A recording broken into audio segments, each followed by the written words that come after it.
A few months ago, I got this ominous message from Soton on Discord inviting me to participate in their speedlang relay. For those who aren't watching the relay in order, a speedlang is a conlang built quickly, and a conlang relay is where one person translates a text into their conlang, then passes it to another person who has to translate it out of that language and into their own conlang, rinse and repeat. The compounding factor here is that I also had to build the language I wanted to use from scratch, and I had a week to do it. So, without further ado, welcome to speedlang Scolder, the show that gets facts wrong about your favorite speedlangs. In this episode, we'll be looking at the lesser of my abominations, Halo. I'm a bit excited because this episode is the culmination of many a day of effort. Let's not beat around the bush and just get to the phonology. Halo's phonology is meant to be naturalistic, but it had to fit some constraints. It had to have at least one approximant, couldn't have a voiced labiovelar approximant, and had to have a more complex vowel system than the 5-vowel system. Did it accomplish those goals? Let's see. The consonants of Halo are m, n, b, t, d, k, g, th, th, s, z, sh, h, g, y. Okay, what the heck? Naturalistic? Where's the labial fricatives? Where's the alveolar approximates? 2 dental fricatives? What is this? English? This inventory is a complete mess, but you know it's also a complete mess. Halo has 9 vowel sounds, which, granted, is more than 5 and is therefore more complex.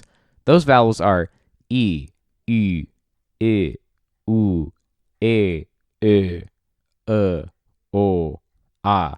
Ah, yes, the 9 vowels of Turkish? Of course, let's not pretend like 6 days is at all enough time to come up with the vowel system nearly as complex as Turkish, so I guess you'll just have to settle for some simple allophonic rules. Halo nouns have 9 genders, 10 if you count class 5b as separate. A class or gender is just a category a noun is placed in to make language learners cry. In English, this would be like the difference between he and she, or that E you put at the end of hair colors to make your fanfics easier to read. Memorizing how gender interacts with the 4 cases, 2 numbers, and 6 declensions is part of what makes Halo so difficult to translate compared to some of my other conlangs. As someone who's into linguistics, the first thing I did was to punch in grammatical class into the YouTube search bar and find which language was the most extreme. Lo and behold, the Bantu languages have been here the whole time. Swahili has 15 and Shona has 20. Suddenly, Halo's 10 doesn't look too bad. Well, not really. Actually, yes, really. The Bantu languages objectively have a much more difficult class system than Halo. I made it in a week. Less than that. The Bantu languages have been evolving their class system for millions of years. I have been evolving mine for 0.0000026% as long as the Bantu languages. They have much more subtlety than I could include in my wildest conlanging dreams. This does not mean Halo is uninteresting per se, not to toot my own horn, but I do think it's a pretty neat system. One of the constraints I had to follow when making Halo was that I couldn't use a nominative-accusative alignment system. Instead, I chose active-stative because I thought it was easy enough to understand. Basically, intransitive verbs like I run or he sleeps can be split into 2 groups based on if the verb is more voluntary, like I run, or more involuntary, like he sleeps. What better way to showcase this alignment than a noun case system? There are 4 cases: the agentive, which is used for agents, basically subjects, and the subjects of active verbs, the patientive, which is used for patients, basically objects, and the subjects of stative verbs, the genitive, used for all your genitive needs, and the dative, used for indirect objects, and also the locative. The noun class system is where the noun morphology really breaks down.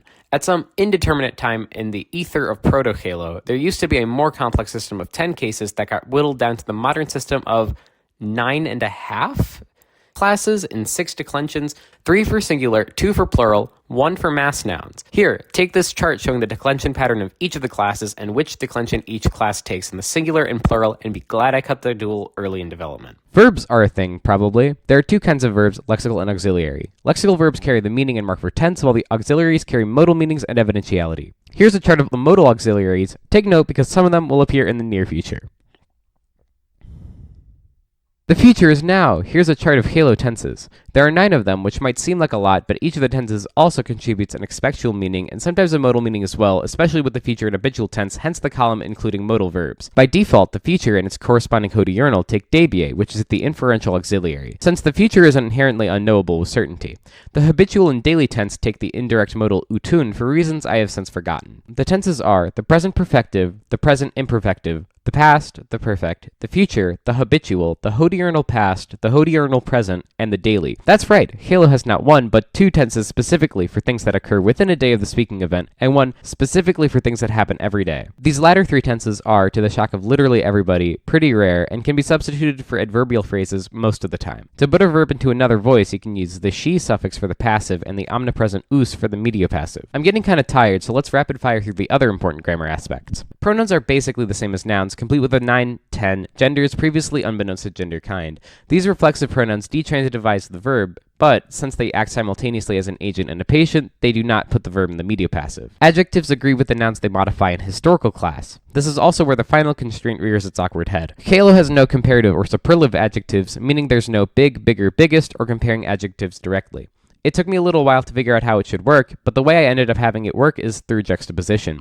You can't say John has more apples than Susan, but you can say John has 5 apples and Susan has 3. There's only one article, and that's the indefinite article, equivalent to the English a or an, and it's the, which again agrees with historical class. The syntax of Halo is very flexible due to the noun case. The only rule is that when an auxiliary is present, it will kick the lexical verb to a sentence peripheral position, usually the end, but sometimes the beginning, especially when the sentence is long. Almost every modifier, including adjectives, determiners, possessors, relative clauses, etc., go before the words they modify, and Halo has prepositions, not postpositions.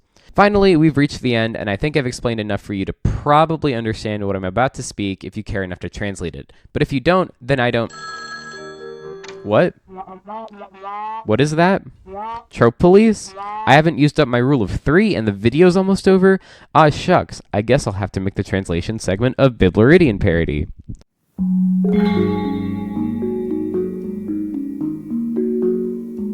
Kastuya pedaka katmakaya akö goyan emunugo. Eat eduye se nostathee eyego sus emunugo. Eia ekenon ekati kati se as octono at simuion tekat uton pak sepen tegesaya ekenot konosategesan. Well, that's it for the first piece of conlanging content I've ever made for this channel.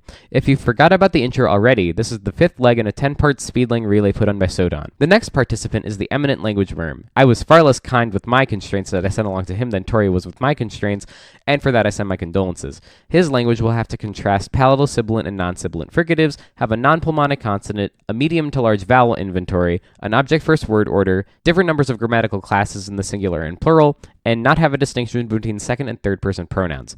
I'll put links to his video in all the normal places. Other than that, have a great day. I will see you next time.